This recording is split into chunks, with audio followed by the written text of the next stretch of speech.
우리 예수님께서는 너희가 돌이켜 어린 아이들과 같이 되지 아니하면 결단코 천국에 들어가지 못하리라 라고 말씀을 하십니다. 이 시간 우리가 어린 아이와 같은 마음으로 어린 아이와 같은 믿음으로 예배를 드릴 때 천국의 복을 받게 될 줄로 믿습니다. 우리 예수님이 어린 아이와 같이 되지 아니하면 천국에 들어가지 못한다라는 이 말씀을 하셨는데, 유명한 어거스틴이 이 말씀을 묵상을 하면서 놀라운 진리를 깨닫게 됩니다. 어거스틴 생각으로는 사람이 아무리 노력을 해도 나이 많은 어른이 다시 어린 아이가 된다는 것은 불가능한 일이었습니다. 도저히 될 수가 없어요. 근데 이 어른이 다시 어린 아이가 될 수 있는 유일한 방법이 한 가지가 있는데, 그것은 바로 이 어른이 다시 태어나는 것입니다. 그래서 어거스틴은 이렇게 이야기합니다. 다시 태어난다, 그래서 어린 아이가 된다라는 유명한 말을 남겼습니다. 이 말은 바로 하나님의 은혜 아래서 바로 새 사람이 되어야 한다라는 것입니다. 바로 은혜 안에서, 믿음 안에서 과거에 이 교만하고 죄에 물든 옛 사람을 죽이고 갓난 아이처럼 순결한 새로운 영혼으로 거듭나야 한다라는 것입니다. 때때로 이렇게 새롭게 교회에 오시고 믿음 생활을 하시는 분들 가운데에서 어린 아이처럼 순수한 믿음으로 교회에 나오시는 분들을 볼 때가 있습니다. 신앙이 아주 순수하시고요. 이분들은 계산하거나 따지는 법이 없습니다. 하나님의 은혜에 날마다 감격하면서 살아가십니다. 교회에 오실 때도 항상 기쁨으로 교회에 오십니다. 찬송을 하고 기도를 할 때마다 감격의 눈물을 흘리면서 찬송을 하시고 기도를 하십니다. 어린아이와 같은 마음으로 하나님을 예배하시는 거죠. 육체의 나이는 많으실지라도 그 영혼은 하나님 앞에서 어린아이와 같고 갓난 아기와 같은 것입니다. 바로 이처럼 우리가 예수님을 믿고 하나님의 은혜 아래 있으면 어린 아이와 같은 하나님의 자녀들, 하나님의 백성이 된다는 것입니다. 지난 몇 달간 제가 교육부서 대신방을 했는데 주일학교 아이들이 신방을 잘 받아주어서 아주 기쁘고 행복하게 신방을 했습니다. 저도 주일학교 신방은 담임 목사가 하는 건 처음이어가지고 이게 좀 어색하지는 않을까 조금 염려가 있었는데, 그래도 우리 주일학교 학생들이 어린 아이에서부터 우리 중고등부 학생들에 이르기까지 담임 목사 신방을 그래도 굉장히 잘 받아주어서 제가 감사했습니다. 영유아 유치부에 가니까 우리 아이들이 항상 목사님 사랑합니다라고 하면서 꼭 이렇게 저를 안아주는 거예요. 뒤에서 선생님들이 시킨 것 같습니다. 그래서 반강제적으로 저를 안게 시키는데, 그래도 기분은 나쁘진 않았어요. 이렇게 행복하고 좋았습니다. 중고등부에 가니까는 우리 중고등부 아이들은 또 예민하잖아요. 한창 예민할 때인데, 그래서 이게 잘 모르는 담임 목사가 한테 신방을 받는 게 아마 좀 불편했을 수도 있는데, 우리 중고등부 학생들도 정말로 잘 참여를 해주어서 또 맛있게 같이 식사도 하고 또 같이 기도하고 또 말씀을 나누었습니다. 영유아 유치부 또 유초등부 이렇게 신방을 하면서 함께 꼭 불렀던 찬송이 있는데요. 이 찬송의 찬송가 563장입니다. 563장의 찬송인데요. 예수 사랑하심을 성경에서 배웠네. 우리들은 약하나 예수 권세 많도다. 날 사랑하심, 날 사랑하심, 날 사랑하심 성경에 쓰였네. 이 찬양을 항상 우리 아이들 신방을 할 때마다 찬송을 했습니다. 근데 이 찬송을 부를 때 우리 아이들만 찬송을 한 것이 아니라 옆에 계셨던 우리 부모님들, 우리 선생님들도 전부 다 어린 아이와 같은 마음으로 이 찬송을 하나님 앞에 올려드렸습니다. 왜냐하면 그 어른분들도 어린 아이와 같은 믿음을 가지고 있기 때문에 이 찬양을 하나님 앞에 기쁘게 올려드릴 수가 있었던 것입니다. 바로 우리 하나님께서는 이런 어린 아이와 같은 믿음을 기뻐 받아주실 줄로 믿습니다. 오늘은 로마서 말씀을 한번 살펴보면서 이 어린 아이와 같은 믿음이 어떠한 믿음인지 함께 은혜를 나누도록 하겠습니다. 가장 먼저 어린 아이는 자신의 지혜를 의지를 하지 않습니다. 어린 아이와 같은 믿음이다라는 것은 자신의 지혜와 자신의 경험과 자신의 힘을 의지하지 않는 믿음이 어린 아이와 같은 믿음입니다. 지난주에도 말씀을 나눈 것처럼 이 로마서 1장 16절 말씀은 로마서 전체의 주제와도 같은 그러한 말씀입니다. 내가 복음을 부끄러워하지 아니하노니 이 복음은 모든 믿는 자에게 구원을 주시는 하나님의 능력이 됨이라. 먼저는 유대인에게요, 그리고 헬라인에게로다라고 말씀합니다. 사도 바울은 내가 복음을 부끄러워하지 아니한다라고 담대히 선포하고 있습니다. 특별히 오늘 오후 예배 후에는 우리 교회에서 모든 성도들이 함께 또 길거리 전도와 청소를 하려고 합니다. 특별히 우리 이웃에게 복음을 전할 때 오늘 사도 바울처럼 복음을 부끄러워하는 것이 아니라 담대하게 복음을 전하시기를 바랍니다. 우리가 담대하게 복음 들고 나아가게 될 때 하나님께서 풍성한 전도의 열매를 허락해 주실 것입니다. 사도 바울 당시에 많은 사람들이 예수 그리스도의 복음을 부끄러워했습니다. 유대인들도 복음을 부끄러워했고 헬라인들도 복음을 부끄러워했습니다. 지난주에 말씀을 나눈 것처럼 이 유대인들은 항상 예수님께 표적을 구했습니다. 표적을 구했던 유대인들은 복음을 부끄러워했습니다. 고린도전서 1장 22절에 유대인은 표적을 구하고 헬라인은 지혜를 찾으나 우리는 십자가에 못 박힌 그리스도를 전하니 유대인에게는 거리끼는 것이요 이방인에게는 미련한 것이로되라고 말씀을 하고 있습니다. 유대인들은 표적을 구하고 라고 말씀합니다. 그러니까 눈에 보이는 어떤 기적과 이적과 눈에 보이는 응답만을 유대인들이 찾고 구했다라는 거예요. 하나님이 말씀을 하시면 그냥 어린아이처럼 아멘으로 믿고 화답하고 순종을 하면 되는데 바로 순종을 하는 것이 아니라 항상 하나님 앞에 하나님 이러한 표적을 보여주십시오. 이러한 기적을 보여주십시오라고 요구하는 유대인들의 모습을 볼 수가 있습니다. 그래서 예수님께도 이 유대인들이 표적을 보여달라라고 요구합니다. 요한복음 6장 30절에 그들이 묻되 그러면 우리가 보고 당신을 믿도록 행하시는 표적이 무엇이니까? 라고 유대인들이 예수님께 질문합니다. 우리가 보고 당신 예수님을 믿도록 행하시는 표적이 도대체 무엇입니까? 얼마 전 바로 직전에 예수님이 오병이어의 놀라운 기적을 행하셨습니다. 5,000명이나 되는 사람을 먹이셨는데 유대인들이 지금 또 다른 표적을 요구하고 있습니다. 떡을 먹은 것에서 또 물고기를 먹은 것에서 끝나는 것이 아니라 더 많은 떡, 더 많은 재물, 더 많은 물질, 더 많은 권세와 명예와 쾌락을 예수님께 요구하고 있는 것입니다. 그러니까 이 표적에 담긴 참된 뜻은 깨닫지를 못하고 어떻게든 예수님을 이용해서 더 많은 떡과 더 많은 물고기와 더 많은 재물과 물질을 원하고 있었던 것입니다. 그러니까 예수님을 바라볼 때 나한테 더 많은 떡과 돈을 주실 수 있는 분으로 나의 욕심과 나의 욕망을 채워주시는 예수님으로 생각을 하고 예수님께 접근을 했던 것입니다. 예수님이 자신들의 배를 채워주실 수 있다라고 생각을 했어요. 예수님만 잘 따라다니면 먹고 사는 문제 해결될 거다. 잘 먹고 잘 살 수 있다. 로마 제국으로부터 독립도 할 수 있다라는 이러한 기대를 가지고 예수님을 쫓았습니다. 근데 정작 예수님이 십자가에서 죽임을 당하시는 것을 보고 유대인들이 마음을 바꾸고 복음을 거절하고 예수님을 외면했습니다. 예수님이 십자가에서 죽으시는 것을 보고 유대인들은 예수님이 실패했다, 예수님이 패배했다라고 생각을 했습니다. 복음을 부끄럽게 여겼습니다. 더 이상 예수님이 죽었기 때문에 나에게 해줄 수 있는 것이 없다. 나에게 떡도 주지 못하고 밥도 주지 못하고 돈도 주지 못하는 이제 그 예수님은 믿을 필요가 없다라고 유대인들이 복음을 부끄러워했습니다. 이 유대인들뿐만이 아니라 헬라인도 복음을 부끄러워했어요. 그래서 고린도전서 1장 22절에 헬라인은 지혜를 찾으나 라고 말씀을 합니다. 유대인들은 이 초자연적인 표적을 구하기 때문에 십자가 복음을 거부했는데요. 헬라인들은 오히려 합리적인 지혜를 찾고 구했습니다. 합리적인 자신들의 지혜와 이성과 판단 때문에 예수 그리스도의 십자가 복음을 그들이 받아들이지 않았습니다.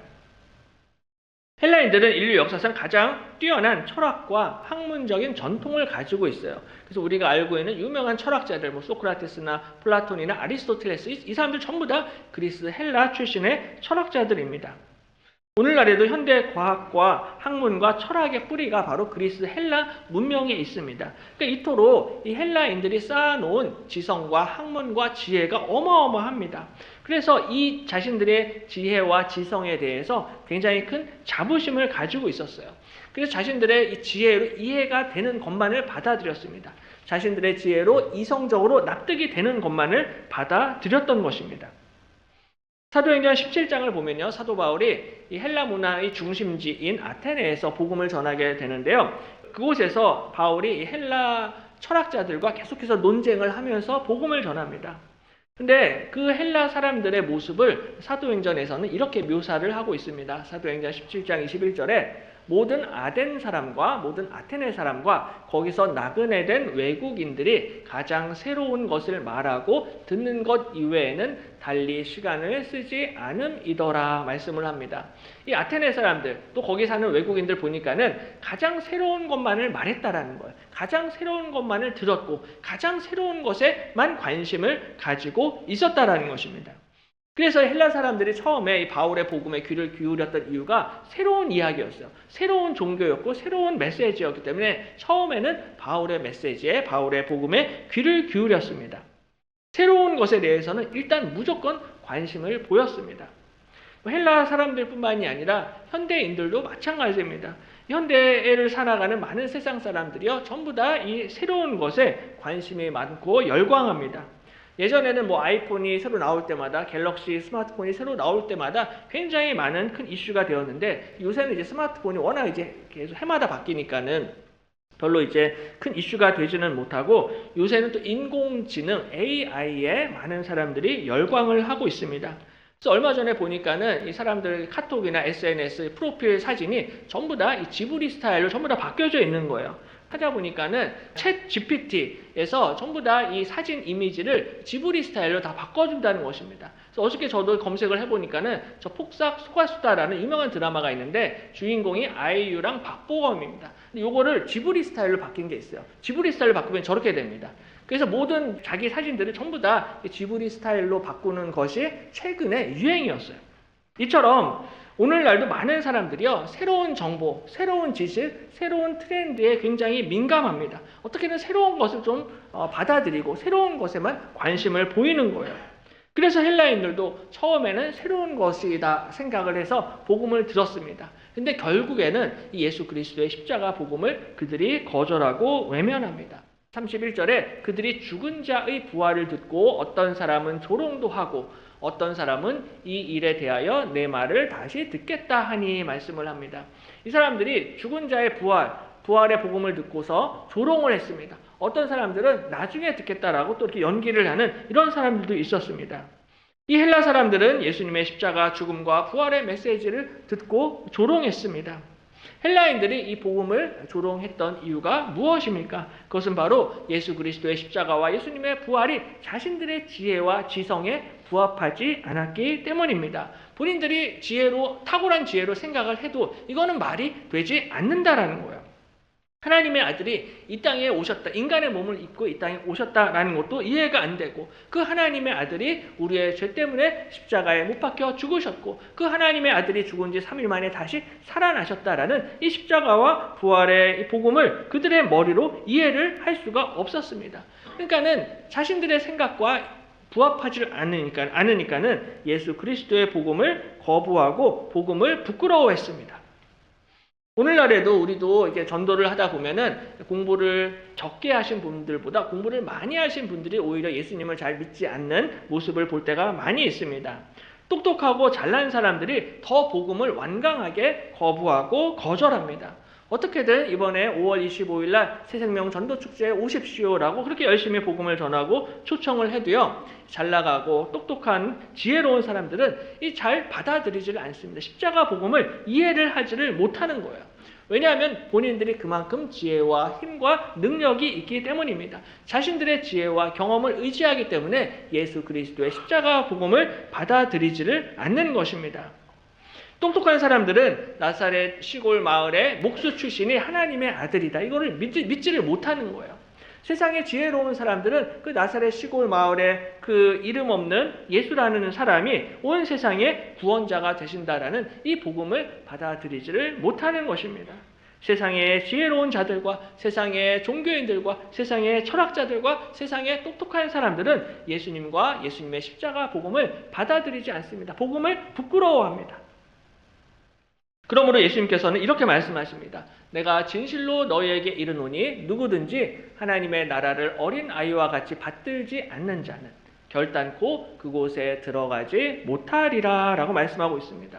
예수님 당시에 우리 많은 어린 아이들이 예수님께 몰려왔습니다. 예수님께 가까이 나와왔는데 이 어린 아이들이 뭔가 유대인처럼 표적을 구하기 위해서 예수님께 나온 것이 아니었어요. 더 많은 떡과 밥과 돈을 위해서 예수님을 찾아온 게 아니었습니다. 아니면 헬라인들처럼 놀라운 학문과 학식과 철학을 구하기 위해서 예수님께 찾아온 것이 아니었습니다. 이 아이들이 예수님께 찾아왔던 이유는 딱 한 가지밖에 없어요. 어떻게든 예수님이 나를 한번 만져주셨으면 좋겠다. 어떻게든 예수님이 나한테 안수 한번 해주셨으면 좋겠다. 어떻게든 예수님이 나를 맞아주시고 나를 한번 사랑해 주셨으면 좋겠다라는 이러한 단순한 소망을 가지고 주님 앞에 나아왔던 것입니다. 그래서 아까 찬송했던 찬송가 565장 찬송의 가사를 보면요. 예수께로 가면 나는 기뻐요. 걱정 근심 없고 정말 즐거워. 예수께로 가면 맞아주시고 나를 사랑하사 용서하셔요. 나와 같은 아이 부르셨어요. 라는 이 찬양의 가사입니다. 그러니까 이 아이들이 예수님께 나아왔던 이유는 예수님께로 가면 무조건 예수님이 나를 맞아주신다는 거예요. 예수님께로 가면 무조건 예수님이 나를 사랑하시고 나를 용서해 주신다는 것입니다. 나는 연약하고 힘이 없고 아는 것도 별로 없지만 우리 주님께서 나와 같은 어린아이를 부르셨다라는 단순한 믿음으로 주님 앞에 나아갔던 것입니다. 이 어린아이들은 우리 예수님은 절대로 거절하시는 분이 아니시다라는 것을 알고 예수님 앞에 나아갔던 것입니다. 아이들이 예수님 앞에 나아갈 때 교회에 올 때 뭐 복잡하게 이것저것 따지고 계산하면서 교회에 왔던 것이 아니었습니다. 그냥 단순하게 예수님을 믿었어요. 무조건 예수님 앞에 가까이 가면 예수님이 나를 만져주신다. 무조건 예수님 앞에 가면 예수님이 나를 고쳐주신다. 무조건 예수님 앞에 가면 예수님이 나를 위해 기도해 주신다. 무조건 예수님 앞에 가면 나에게 복을 내려주신다라는 담대한 믿음으로 나아가게 될 때 주님께서 저와 여러분을 만나 주실 줄로 믿습니다. 어린아이와 같은 단순한 믿음으로 나아가게 될 때 주님께서 우리에게도 안수하시고 복을 내려주실 줄로 믿습니다. 바로 이 믿음이 오늘 하나님이 인정하시는 어린아이와 같은 믿음인 것입니다. 뭐 복잡하게 이것저것 계산하고 따지면서 억지로 교회에 오는 게 아니다라는 거예요. 그냥 기쁘고 감사한 마음으로 교회에 와서 하나님을 예배하고 찬양하는 것입니다. 자신의 지혜와 경험과 학문을 전부 다 내려놓고 어린 아이와 같은 마음으로 나아오는 자를 우리 주님께서 절대로 외면하지 아니하시고 품어주시고 안아주시고 복을 내려주실 줄로 믿습니다. 마치 그 탕자의 아버지가 방탕했던 그 아들이 돌아왔을 때 그 아들의 목을 안고 입을 맞추었던 것처럼 그 누구든지 어린아이와 같이 하나님 아버지께로 돌아가면 우리 하나님께서 두 팔 벌려 그를 안아주시고 맞아주시고 위로해 주실 줄로 믿습니다. 어린 아이와 같은 믿음이 복을 받습니다. 이것저것 복잡하게 따질 거 없다라는 거예요. 무조건 주님 앞에 나오기만 하면 된다는 것입니다. 그러면 주님께서 예외 없이 무조건 다 받아주신다는 거예요.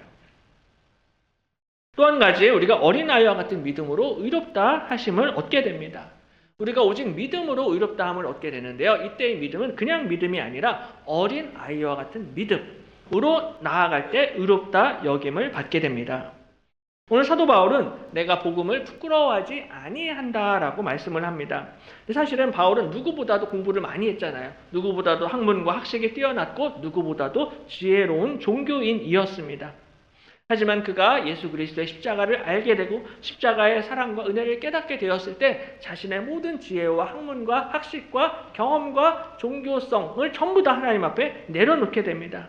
보니까는 내가 가진 지혜와 지식과 학문이 정말로 주님 앞에서 이 배설물과 같다라는 것을 바울이 깨닫게 되었던 것입니다. 그래서 바울이 자신의 지혜를 내려놓게 되자 하나님의 놀라운 복음의 능력을 경험을 하게 됩니다. 이 복음은 모든 믿는 자에게 구원을 주시는 하나님의 능력이 됨이라 라고 말씀을 합니다. 우리가 전도를 하고 복음을 전할 때 복음은 하나님의 사랑입니다. 복음은 하나님의 은혜입니다. 복음은 십자가 사랑입니다. 라고 전도를 할 때가 많습니다. 물론 맞는 말이에요. 다 맞는 말인데 오늘 본문을 보시면요. 사도 바울은 이 복음은 모든 믿는 자에게 구원을 주시는 하나님의 능력이 됨이라 말씀합니다. 복음은 능력입니다. 복음은 하나님의 능력이다 라고 말씀합니다. 왜 그럼 바울이 하나님의 능력이다 라고 말했는지 이유가 있는데요. 능력이라는 단어가 헬라어로 두나미스라는 단어입니다. 이 두나미스라는 단어가 로마서 1장에서 4절과 16절과 20절 세 번이 사용이 되고 있는데 이 4절 말씀을 보시면요. 이런 의미로 사용이 됩니다. 1장 4절에 성결의 영으로는 죽은 자들 가운데서 부활하사 능력으로 하나님의 아들로 선포되셨으니 곧 우리 주 예수 그리스도시니라 말씀을 합니다. 사도 바울이 예수님을 소개하면서 육신으로는 다윗의 혈통에서 태어나셨습니다. 하지만 성결의 영으로는 죽은 자들 가운데 부활하셨습니다. 능력으로 하나님의 아들로 선포되셨다라고 말씀합니다. 예수님이 이 땅에 오실 때 우리와 똑같은 인간의 몸을 입고 이 땅에 태어나셨습니다. 근데 우리와는 또 달리 몸이 썩지 아니하시고 능력으로 부활하셨다라는 거예요. 근데 이때 말하는 이 능력이 바로 헬라어로 두나미스입니다. 다시 말해서 오늘 사도 바울이 말씀하고 있는 이 두나미스라는 능력은 바로 죽은 자들 가운데서 다시 살리시는 하나님의 생명의 능력을 뜻하는 것입니다. 우리 하나님께서는 우리에게 생명을 주시고 생명을 공급하시는 능력을 가지고 계신다라는 거예요. 바로 이것이 성령의 능력이고 성령의 생명의 능력이다라는 것입니다. 그래서 나중에 로마서 8장에 보시면요, 이렇게 말씀합니다. 그러므로 이제 그리스도 예수 안에 있는 자에게는 결코 정죄함이 없나니 이는 그리스도 예수 안에 있는 생명의 성령의 법이 죄와 사망의 법에서 너를 해방하였음이라 말씀합니다. 그리스도 예수 안에 있는 자에게는 결코 이제 더 이상 정죄함이 없습니다. 우리 모두 의롭다 여김을 받았습니다. 왜냐하면 그리스도 예수 안에 있는 생명의 성령의 법이 우리를 해방하였기 때문입니다. 성령의 법이 우리를 해방했는데 그냥 성령이 아니라 노란색 글씨로 보시면 생명의 성령의 법입니다. 다시 말해서 우리 성령님께서는 우리에게 생명을 주시는 하나님이십니다. 우리에게 생명을 공급하시는 하나님의 영이 바로 우리를 죄와 사망의 법에서 해방시키셨다는 것입니다. 바로 우리 성령께서는 우리에게 생명을 주시는 능력의 성령이신 줄로 믿습니다. 오늘 사도 바울이 말씀하고 있는 바로 이 복음의 능력은 우리에게 생명을 다시 주시는 생명의 능력, 생명의 성령의 능력을 의미하는 것입니다. 바로 이러한 의미에서 복음은 모든 믿는 자에게 구원을 주시는 하나님의 능력이 된다라는 것입니다. 복음을 믿는 자, 예수 그리스도를 믿는 자에게는 죽어도 죽지 않는 영원한 생명의 능력을 허락해 주시는 줄로 믿습니다. 바로 이 예수 그리스도의 복음 안에 성령의 능력, 생명의 능력이 있는 것입니다. 그러므로 성결의 영으로는 죽은 자들 가운데서 부활하사 능력으로 하나님의 아들로 선포되셨으니 곧 우리 주 예수 그리스도시니라 말씀합니다. 우리 예수 그리스도를 믿는 자들은 이 예수 그리스도를 바로 죽은 자 가운데서 살리신 생명의 능력이 하나님께 있다라는 것을 믿는 것입니다. 이 능력으로 우리 하나님께서 예수님을 다시 살리셨을 뿐만 아니라 그 예수님을 죽은 자 가운데서 살리신 이를 믿는 모든 자에게 똑같은 생명의 능력을 허락해 주신다는 것입니다. 그래서 나중에 로마서 4장 24절에 보면요, 이렇게 말씀을 합니다. 우리 로마서 4장 24절, 25절을 우리 한 목소리로 같이 읽도록 하겠습니다. 의로 여기심을 받을 우리도 위함이니 곧 예수 우리 주를 죽은 자 가운데서 살리신 이를 믿는 자니라. 예수는 우리가 범죄한 것 때문에 내줌이 되고 또한 우리를 의롭다 하시기 위하여 살아나셨느니라. 아멘. 이 로마서 4장 말씀은 사도 바울이 그 아브라함의 믿음에 관해서 이야기하면서 이렇게 이야기하고 있습니다. 아브라함이 믿음으로 의롭다 여김을 받은 것처럼 예수 우리 주를 죽은 자 가운데서 살리신 이를 믿는 자도 의롭다 여김을 받게 된다라는 것입니다. 우리 예수님께서는 우리가 범죄한 것 때문에 내줌이 되셨습니다. 우리의 죄로 말미암아 우리의 죄를 대신 담당하시기 위해서 십자가에서 내줌이 되셨습니다. 십자가에서 죽으셨어요. 근데 십자가 복음이 이것으로 끝나는 것이 아니라 예수님이 죽은 것으로 끝나는 것이 아니라 또한 우리를 의롭다 하시기 위하여 살아나셨느니라 라고 말씀합니다. 우리 주님께서 다시 살아나셨습니다. 바로 생명의 성령의 능력으로 우리 주님께서 부활하셨던 것입니다. 바로 우리를 의롭다 하시기 위해서 주님이 살아나셨습니다. 우리가 의롭게 되었다라는 것을 확증하시고 증명하시기 위해서 예수님이 부활을 하신 것입니다. 이것이 바로 복음의 능력입니다. 바로 예수 우리 주를 죽은 자 가운데서 살리신 우리 하나님을 믿는 자에게 이 동일한 놀라운 생명의 은혜를 허락해 주신다는 것입니다. 믿음의 조상 아브라함이 이거를 믿었다라는 거예요. 아브라함의 나이가 100세가 되었고 자신의 아내 사라의 태는 끊어졌습니다. 그럼에도 불구하고 아브라함이 하나님의 약속을 믿었습니다. 복잡하게 이것저것 의학적으로 과학적으로 따지질 않았어요. 어린 아이와 같이 아브라함이 믿었습니다. 인간적으로 생각하면 지금 내 나이가 몇 살인데 여기서 좀 아기가 생길 수 있는가? 지금 와이프의 태가 다 죽었는데 임신한다는 게 말이 되는가? 이렇게 생각을 했을 텐데 아브라함은 복잡하게 생각을 하지 않고 그냥 하나님의 말씀을 믿었습니다. 단순하게 믿음으로 말미암아 의롭다 여김을 받게 되었습니다. 그러므로 그것이 그에게 의로 여겨졌느니라 말씀하고 있습니다.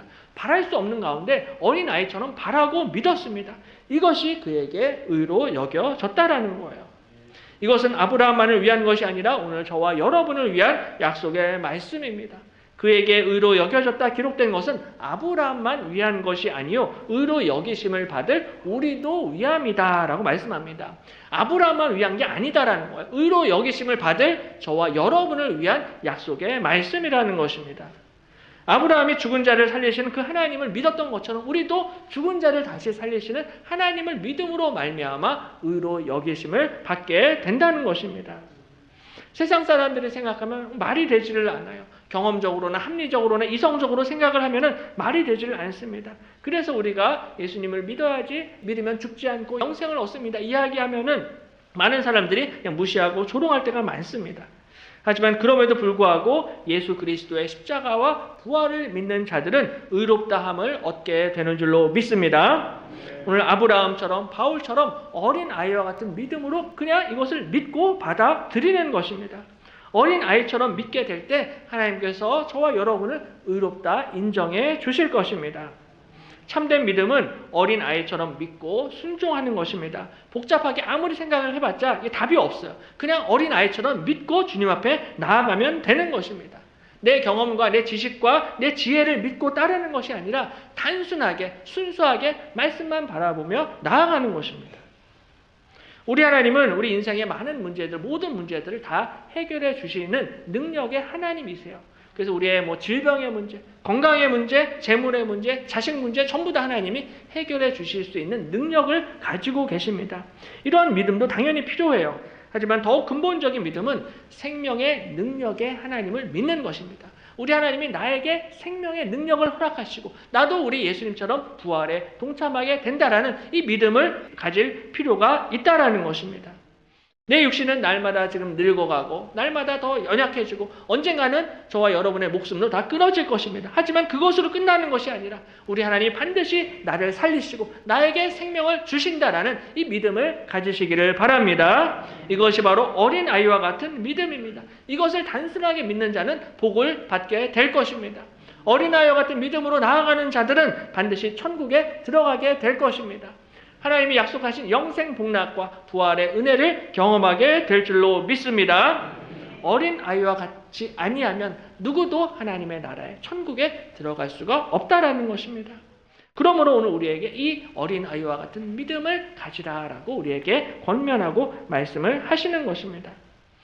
그러므로 이번 한 주도 이 어린아이와 같은 믿음으로 생명 되시는 우리 주님만을 바라보며 주님만을 의지하며 생명 되신 주님을 담대하게 증거하시고 전도하시는 우리 모든 성도님들 되시기를 주님의 이름으로 간절히 축원합니다.